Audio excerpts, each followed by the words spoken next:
please don't forget to go and download the Stardust app so that you can make your own reaction videos to trailers, movies, and television shows. Make reactions to my reaction videos.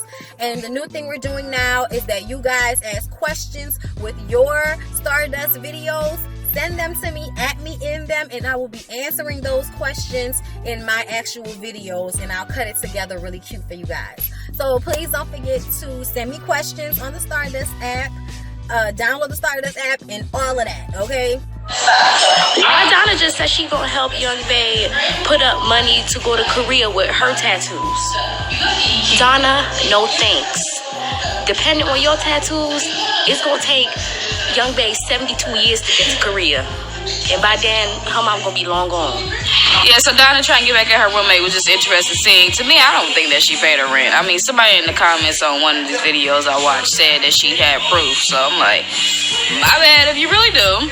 And then, who was it, Young Bae with her mom? This stuff is so sad. Like, her dad got to go. Like, he just got to go. And then Sky coming back to Atlanta. I'm like, I feel you, man. I would have did the same thing. I don't want to be in New York. I already told you. Goodbye. Capiche. Figure it out. So real quick, they can't have a party at their big ass mansion they just bought in Atlanta. But real quick, didn't it seem like Persuasion was not surprised at all? We just admit how fucking stupid it is for Donna and the rest of them to try and go an egg and toilet paper in an apartment building.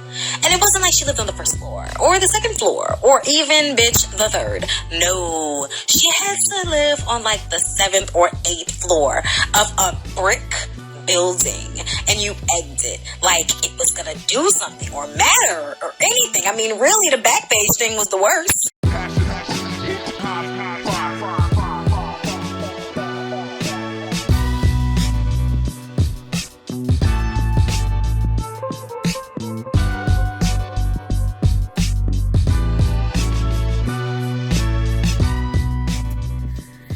Hey everybody, what's up? It's your girl Bondi Blue, and I am back for another Black Ink review, you guys. Okay, yes, I am wearing shades, hunty, and it's not just to be cute, but because the sun is right in my direct line of view, because this is where I had support. Okay, so I know, somebody gonna ask, why is one of the videos in your car? Look, baby, sometimes I gotta get it in when I can. Okay, my life is my life. So I have to do it when I can fit it in. And I know most of y'all understand that, so I ain't gonna, keep going on and on about that. Before I get into it, though, I want to thank everybody for all their well wishes while I was sick on my Instagram and on my channel. Everybody saying that they glad that I'm getting better. I appreciate y'all. I love y'all. Okay, all right, it's been a trying week, but we're at the ends of it. All right, so I'm just about to get into these Black Ink Crew notes. Okay, so let's talk about Donna's revenge, because this is gonna be like just a little mix up of the things that happened in these last 2 episodes that I missed, but that's all right, because I'm here and I made notes for them hoes. Okay, all right, so Donna's revenge. She told the whole crew to show up to the shop dressed in all black. And everybody's like, what you mean, bitch? Is we going to a party? Is we going to the club? Is we going to rob people? Like, we need settings. You know what I'm saying? So some people was dressed in club gear, and some people was just dressed in regular old street where they can zip it and zoo it on either, situation. But here we are. Donna shows up with a big black bag because she wants to take us over to the roommate's place so that she can egg toilet paper and hang a sign that says a whore lives here. She also put the lady's information on Backpage. It said just call, just come first on call. It was just real fucked up. Donna is very immature, and this is like one of those like things about Donna that drives me insane. It's like I feel like sometimes because people are on television, we sometimes think that they should be older than they probably actually are. And Donna is a child, and I have to remember that. Like, she's a child walking around in a woman's body. Because any grown-ass woman that thinks the answer to what happened with this roommate situation was to go and egg the side of a brick apartment building when a bitch live on like the 6th or 7th floor A couple of eggs might have hit the back of a window unit. But it's a fucking apartment building, bitch. That's probably not gonna stop nothing from working. Them eggs probably gonna dry up, and ain't nobody gonna see that shit on that nasty ass brick. Like, it just was stupid. It was who the fuck eggs the side of an apartment complex? Who does this? Especially a brick when you can't see that shit. Nobody cares. Like, the toilet paper, like, girl. And then the editing. For y'all to edit them sirens like the police was right on their tail and they had to hurry up and get out of there, with the whole fucking camera crew left there standing there holding cameras as they drive off like they didn't got away from the cops for doing some dumb shit. Donna, that revenge was weak as fuck, lame as fuck, young as fuck. And the best revenge is to get your shit together and to stop living with people. Like, why would you be living with this old ass lady that is totally incompatible, bitch? Why would you even think that that would work out? I do not know, okay? All I know is it was fucking stupid.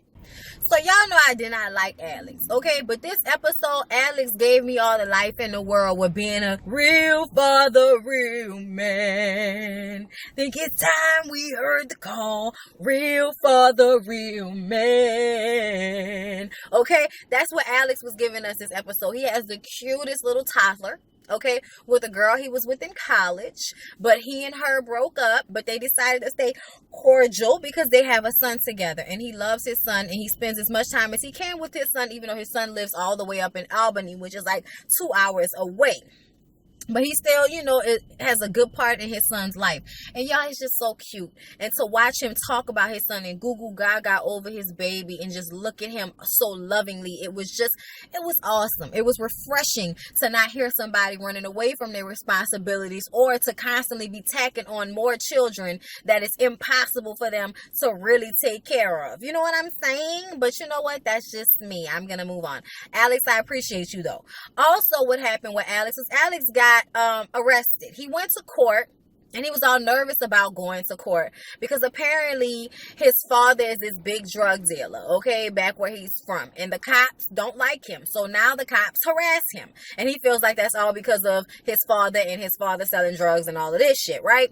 So he goes to court with Teddy behind him, you know, showing the black, you know, fist pump of support. I'm here for you, brother. He goes to court. They talk about he owes like $80 in back child support payments, or it was some fees. It was some fees that he was supposed to pay because of his probation, and he only owed $80. So he was gonna pay it then. He pays it, and they ask him, "Do you have a job?" You know, it seems to be going well, and then just like that good old justice system, they got the police to come in and handcuff his ass just when he thought it was all over. Handcuffed that man and took him away with the sheriff's office. Turns out he had 2 fucking warrants. Do you know what he had 2 warrants for? I'm gonna let you think about that for a second. What do you think it was? If you didn't see the episode, okay, it was for parking tickets. Fucking traffic tickets, you guys. You got arrested and put in jail for a week, mind you. A whole week until Teddy called C's and asked C's to come down and help get him out of jail. He paid like 2 or 3 stacks to get Alex out of jail. When they standing outside of the prison talking to this nigga in the same clothes that he had on when he went to court that day, and this is a whole week later, he's just nonchalant about it. He's nonchalant. He acts like it is not a big deal. And it's like, my dude, all of this could have been easily avoided. Pay your fucking tickets. I don't understand why people do that. Like, why do y'all think that the tickets are going to just get lost somewhere and somebody's going to forget about them? They're in the fucking computer. They're in a computer. Okay? They're going to find your tickets. They're going to put warrants and attachments out on your ass. So how about pay the fucking tickets? Oh my God, a part of being a real father, real man is being responsible. Being responsible means taking care of your debts, regardless of how much you don't want to pay them, because Lord knows I can't stand paying fucking tickets, because I feel like, fuck you, okay? Fuck you. Get out of here with that shit. It's so stupid. It's so stupid, okay? If I didn't kill anybody, if nobody got hurt, get the fuck out of my way. I'm going to work. You know what I'm saying?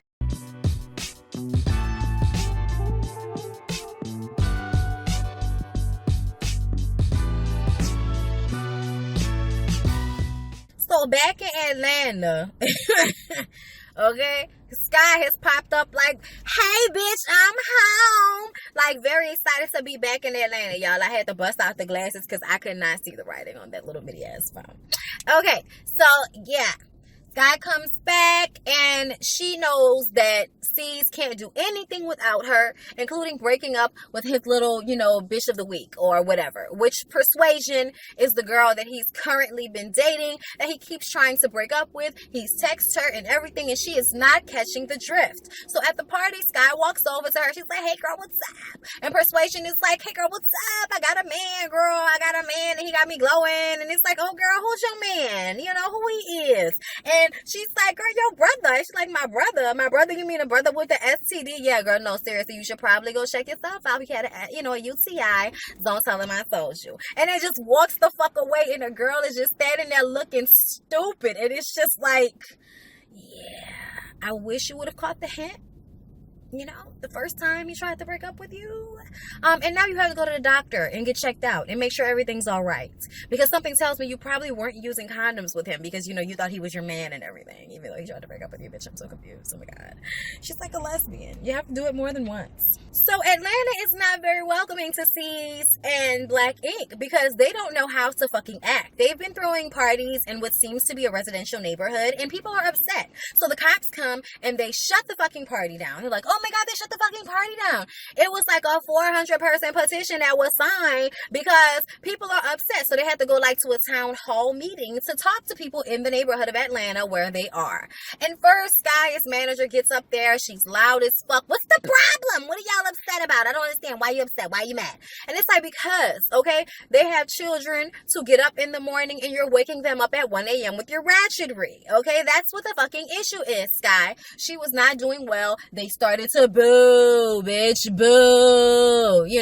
Real people don't have time for all that extra shit. Don't give a fuck. That's for TV purposes. That is purely for entertainment purposes. In real life, bitch don't want all of that extra shit when we trying to talk to you and resolve a motherfucking issue. Okay? And that's just what it is. So C's had to get up there and talk to the people. He says, look, I don't want any problems with y'all. We are a Black owned business. We want to continue to stay here where we are. We want to be supportive of the neighborhood. Tell us whatever the fuck we need to do. Blockity, blockity, blah. Okay? So what they end up doing is going to an old folks home. And of course, Sky is extra and loud and trying to show old women how to keep their coochies tight. And then they play bingo, which turns out to go way better. Okay? See, he's almost fucked up when he said the wrong number. He got that number dyslexia like I got, talking about 54. No, nigga, it's 45. Okay? So they ended up having a good time and it ended up working out. So I'm sure that, they'll keep it down and their neighbors won't be so upset with him anymore. Great, it worked out. It was cute. So what's going on with Young Bae? Okay, so apparently Young Bae's dad called or threatened the mom on Facebook or something like that. And I'm like, lady, if you are running away from a crazy, murderous husband who beat you, why would you get on Facebook? That is so unnecessary. Okay, talk to the people you know on the phone. Okay, text them. Okay, have private. I don't know. Did you have a private page? How was he able to message you? I am so confused and so worried about Young Bae's mom. Okay, Young Bae is crying to everybody about it. She's worried because he threatened the mom. The mom called her and told her, and then a week went by and she hadn't heard from her mom, which is very weird. So she's really nervous and scared about it, and she doesn't have the money to hop on the plane and go to Korea because it costs a lot of money. And I'm like, girl, I'm scared because you might go out there and they might not let you back in. I'm scared. Look, okay, but look. The whole shop decides that they're going to have her back. Okay, they're going to have her back and they're going to put together a party and they're going to do tattoos, and all the money that they get, they're going to give to Young Bae so that she can go out here to Korea and check on her mom. And I just thought that was nice and really sweet of everybody to just say it. It wasn't a fucking thing. Even Donna. I was like, all right, Donna, you better have a heart, bitch. You better have a heart. I just wish you would find a brain. Okay, so Miss Kitty takes the group out to a culinary class. I don't know why. Just something to do to shoot, I guess. And they go there and everybody's having a good time. And the new girl, Jada, shows up with her titties all out. And apparently her roommate who live in California, who's moving to California, got a new job offer. So she's leaving and now she has room for Dundada to come and move in with her, and then they can be roommates and kitty click finally, because that's obviously what, you know, Donna's been doing this entire time, which is cock blocking on Walt, who is really interested in Jada. So he invites Jada out on a date. They go out on a date to a poetry place, and it's like an erotic poetry place, and they cut it up and made it seem like it was going to be awkward, but he really did a good job. That's what we were all there for, is to hear people talking about, you know, sexual things. And Jada thought it was cute and thought he was really trying, and I'm just confused about how she feels about him, because even though she's saying in the confessional she had a good time, the look on her face when she was actually at the poetry place made me feel like she may not be that into you, dude. You know what I'm saying? And then with Donna trying to fuck her on top of that, it's not a good look. So Cease finally meets with his daughter, and it seems like Cease has not seen his daughter in a long time, but you know, him and his baby mama Crystal talked it out last episode, and now they're going to try to be more cordial with each other so that he can be in his daughter's life. So he meets with her, and the whole gist of it is that we find out that she's being bullied at school because of her weight, and it just upset me so much. I also felt like she was big for a 13-year-old, but not fat, just big in size, like, you know, what McDonald's did to the generation after my generation. It was scary how them little girls was coming in 14, fucking 5 feet 11, 145 pounds, double D titties. Like, it was just, what the fuck is going on? What are you feeding these children? Like, that's how she looked, not fat to me. And let me tell you something, young ladies, if y'all are young like that, this is the perfect time for you to throw your weight around. When bitches want to talk to you about your weight, if you feel like you could push your weight on them and fuck them up, please do. Push your weight around. Don't let these little girls bully you. Don't get bullied by no bitches.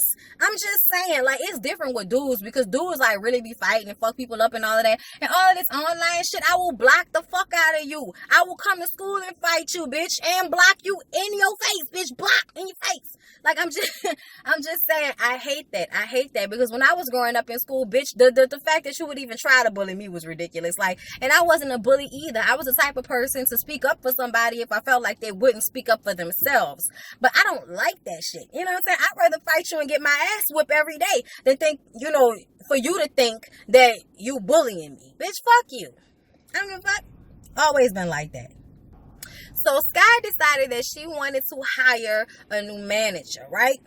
So she like Skype meets with a whole bunch of people. It was like very ratchet, of course. And she finally comes across this woman, this young lady, who seems to be very feisty, okay? And she wants to be the new manager. So when Young Bae and them do the whole little tattoo party, and everybody comes out and we're all dressed in costumes, and she comes there and starts to like try to throw her weight around, or I guess challenge Young Bae in some type of way. It was just very weird how she came in, but then all of a sudden Young Bae just starts beating the fuck out the girl. Like, Young Bae obviously was taking her frustrations out on what happened with her mom out on this girl's face. And you know how they are, then it becomes like this huge fight where everybody's jumping somebody. And Sky, you know, broke the shit up and took the girl in the back and said, look, you're gonna have to apologize because you came in here fucked up, talking about people's work and talking about Donna's work in particular, saying that the tattoo with that black shit that she saw, that was a terrible tattoo.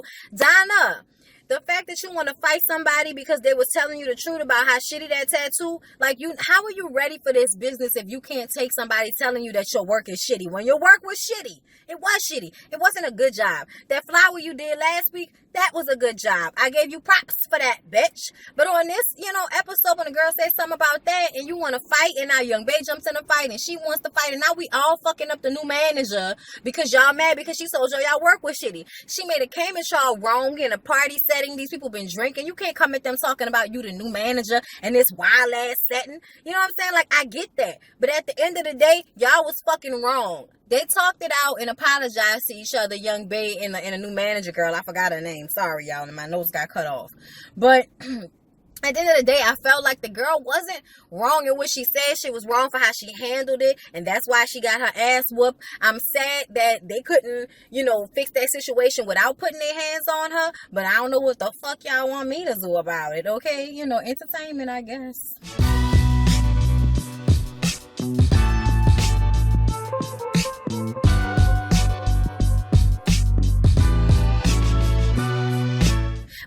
anyway, that was basically everything that happened on Black Ink Crew. I hope you guys enjoyed the review. I love you guys.